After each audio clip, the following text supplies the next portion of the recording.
welcome to the final part of my League of Legends roundup for January 23rd. 23rd, I think, is today. Not sure. No promises. It's very late. I just finished watching the C9 CLG series a little later because the Bills game went to overtime. But nevertheless, I cover the game. Excuse me. I cover the games, noting the key moments for you, saving you time so you don't have to watch the games that may not matter to you and you just want the key moments. So,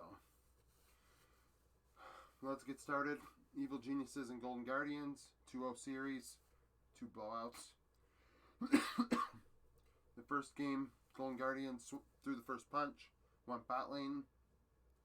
Evil Geniuses would respond by going top lane, in which case they won the team fight 3-0. Impact with a double kill.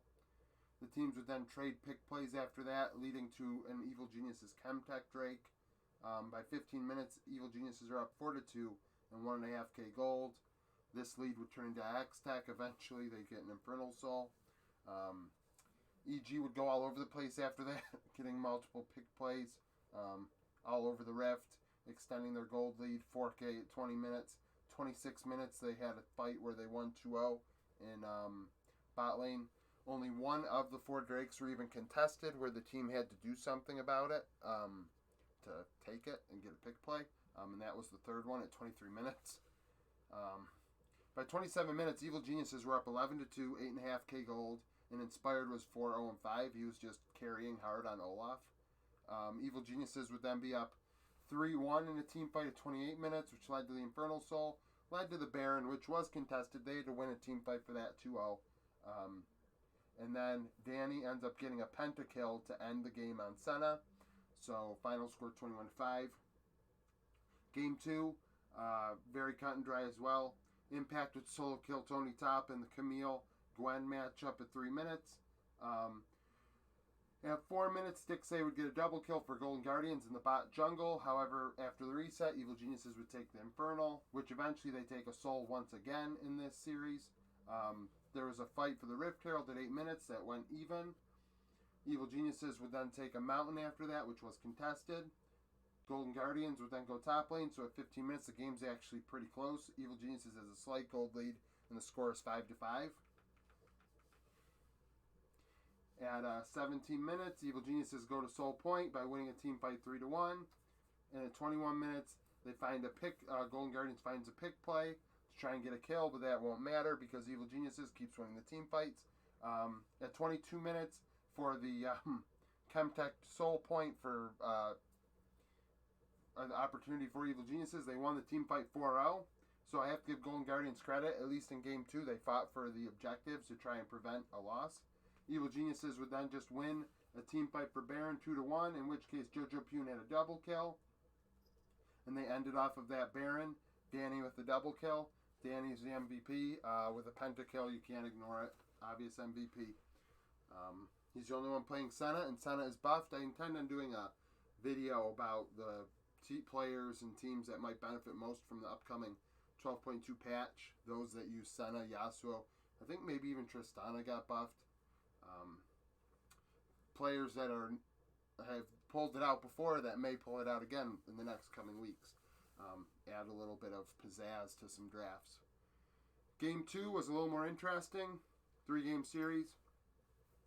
C9 would get a pick play for First Blood, go up big early.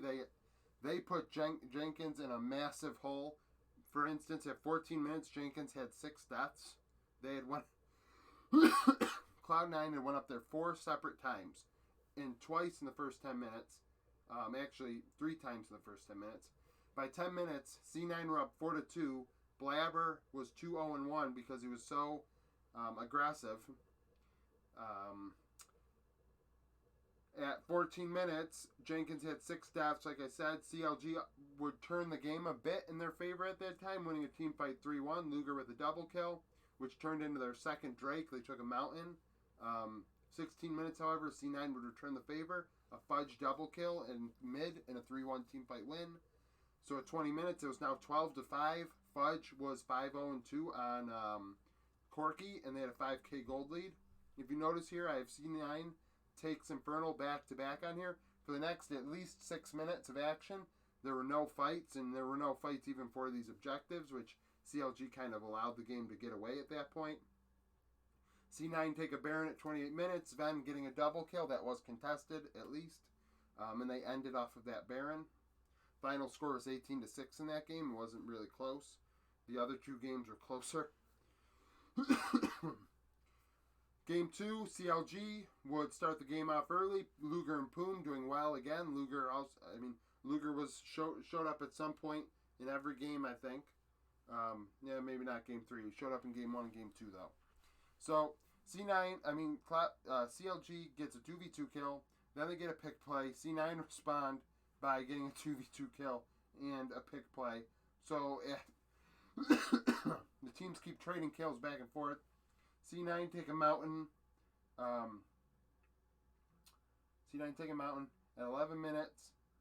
The teams trade kills again. C9 would take a Chemtech Drake, which was contested. At 15 minutes, it was 4-3. CLG actually had the gold lead despite Cloud9 having more kills.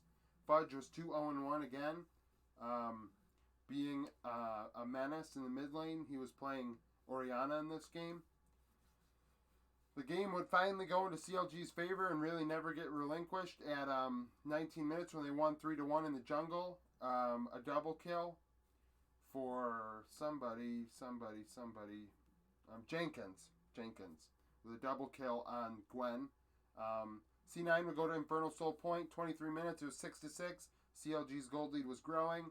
They would then take the next Drake to prevent C9 from getting the Infernal Soul. That was a 5-1 ace, in which case Luger and Jenkins had double kills. That led right to a Baron, which led to a 9k gold lead, which led to another Infernal. I mean, I say it like that because it's literally that's what happened. It may have happened over a 10-minute period, but the priority, they had in Vision and in the Rift, in the way they were able to push C9 back, there was nothing C9 could do for those few minutes.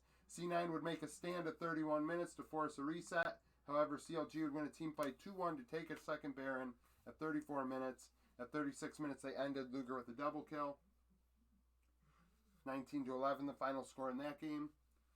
Game 3, C9 didn't mess around early. They were active. They tried a dive at 3 minutes. It failed. They would then win a team fight 2-1 in the jungle at 6 minutes. And then also, gank and get a pick play at 7 minutes. The teams would then exchange kills. The one bright spot for CLG in this game was Contracts getting a solo kill on Blabber at 11 minutes. By 12 minutes, C9 were up 6-4, 3k gold lead, and Darshan was 2-0-2 on Action. He pulled out the action twice in this series. CLG would take a Chemtech at 13 minutes. C9 would respond, Sven getting a triple kill. C9 would take the mountain after that. By 20 minutes, C9 are up 13-7, 7k gold, and Blabber is 4-2-8. He's the MVP because by this point, he has participated in 12 of the 13 kills. Third game is the most important game in a 3-game series, and that's why he's my MVP. Clearly being very active on the Xinjiao. He would take a Drake. He would take a few more pick plays. The game-deciding fight really happened. It's a 7k gold lead, but the final nail in the coffin. C9 would take a fight, win 2-1 to take the Baron, push their gold lead to 9k to start, and then eventually double digits, and end off of that Baron. Like I said, Blabber was the MVP for that series. Thank you for watching this coverage of the LCS lock-in. I will be doing these videos again next weekend. I do them every day for the LPL because they play every day. If you don't catch those, my power rankings will be out this week as well in all 4 major regions over the next 4 days, so if you want to catch those.